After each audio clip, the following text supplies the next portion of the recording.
یہودیوں کے سکھلانے پڑھانے سے مکے کے کچھ لوگ حضور سے کر رہے تھے۔ اب تک جو گفتگو ہوئی ہے وہ خالص ان کی طرف سے تھی اور انہی کے ساتھ سارا مکالمہ تھا اور محاجہ تھا، لیکن جیسا کہ میں عرض کر چکا ہوں یہ صورتیں جو ہیں سورہ انعام اور سورہ اعراف یہ مکی دور کے آخری زمانے کی ہیں، اور ظاہر ہے کہ اس وقت تک چرچا پہنچ چکا تھا مدینہ منورہ میں بھی حضور کی رسالت اور نبوت کے دعوے کا، اور کان کھڑے ہو چکے تھے اہل کتاب کے یہود کے،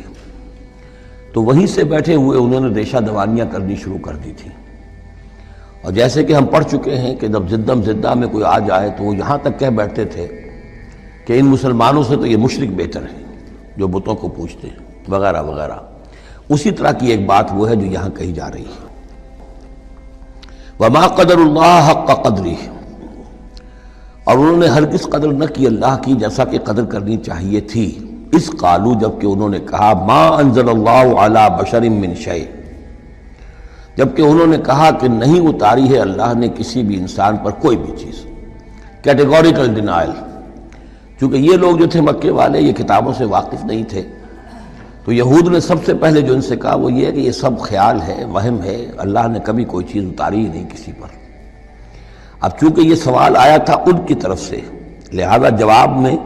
مشرکین مکہ سے خطاب نہیں کیا ہے، بلکہ براہ راست جن کی طرف سے یہ بات آئی تھی ان سے خطاب ہے۔ قل من انزل الکتاب الذی جاء بہ موسیٰ، ان سے پوچھئے کہ پھر کس نے اتاری تھی وہ کتاب جو موسیٰ لے کر آئے تھے؟ کیا وہ من گھڑت تھی موسیٰ کی؟ اپنے ہاتھ سے لکھی ہوئی تھی؟ اگر اللہ نے کبھی کچھ نہیں اتارا تو من انزل الکتاب الذی جاء بہ موسیٰ نورا وہدی للناس، کہ جو نور بھی تھی اس کے اندر نور بھی تھا، وہ خود روشن تھی اور لوگوں کے لیے رہنمائی تھی۔ تجعلونہ قراطیسا، تم نے اسے ورق ورق کر دیا ہے، ٹکڑوں میں بانٹ دیا ہے، حصوں میں تقسیم کر دیا ہے۔ تبدونہا وتخفون کثیرا، کچھ کو ظاہر بھی کرتے ہو لیکن اکثر کو چھپا کر رکھتے ہو۔ یہودیوں نے کتاب کو جس طرح چھپایا ہے اور اپنے من مانی فتویٰ فروشی کے لیے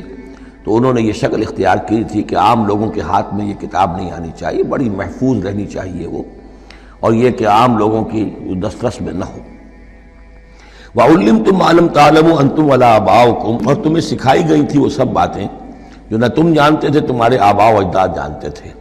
قُلِ اللَّهُ، کہیے یہ سب اللہ نے نازل کیا، تورات بھی اللہ نے نازل فرمائی تھی، انجیل بھی اللہ نے نازل فرمائی تھی، اب یہ قرآن بھی اللہ نے نازل فرمایا ہے۔ ثُمَّ ذَرْهُمْ فِي خَوْضِهِمْ يَلْعَبُونَ، پھر یہ بات کہنے کے بعد اے نبی صلی اللہ علیہ وسلم ان کو چھوڑ دیجئے اور ان سے کنارہ کشی کر لیجئے، وہ اپنی باتوں میں خرافات کے اندر کھیلتے رہے۔